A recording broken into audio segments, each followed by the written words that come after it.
ang mga hangganan ng Kanaan. 34 na kabanata.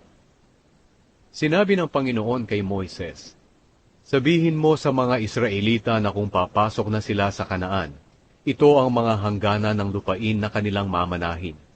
Ang hangganan sa timog ay ang ilang ng Zin, sa may hangganan ng Edom. Magsisimula ito sa katimugang bahagi ng dagat na patay, at liliko ito patimog papunta sa daang paahon ng Akrabim, hanggang sa ilang ng Zin, at magpapatuloy sa timog ng Kadesh Barnea. Pagkatapos didiretso ito sa Hazar Adar, hanggang sa Azmon, at liliko papunta sa lambak ng Ehipto, at magtatapos sa dagat ng Mediteraneo. Ang hangganan sa kanluran ay ang dagat ng Mediteraneo. Ang hangganan sa hilaga ay magmumula sa dagat ng Mediteraneo, papunta sa bundok ng Hor, at mula sa bundok ng Hor, papunta sa Lebo Hamat. Magpapatuloy ito sa Zedad, hanggang sa Zifron, at magtatapos sa Hazar Enan. Ang hangganan sa silangan ay magmumula sa Hazar Enan, papunta sa Shepham. Pagkatapos bababa ito papunta sa Ribla, sa bandang silangan ng Ain. At magpapatuloy ito sa mga burol sa silangan ng lawa ng Galilea. Pagkatapos bababa ito sa Hordan, at magtatapos sa dagat na patay.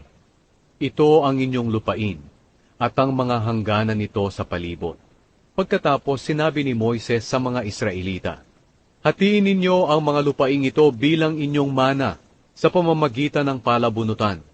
Sinabi ng Panginoon na ibigay ito sa 9 lahi, dahil ang lahi ni Reuben, Gad at ng kalahating lahi ni Manase ay nakatanggap na ng kanilang mana sa bandang silangan ng Hordan, malapit sa Jericho.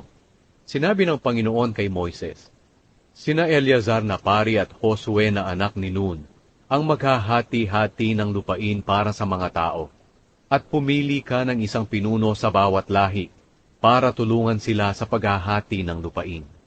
Ito ang pangalan ng mga pinili. Lahi ni Huda na pinamumunuan ni Caleb na anak ni Jephunneh. Lahi ni Simeon na pinamumunuan ni Shemuel na anak ni Amihud.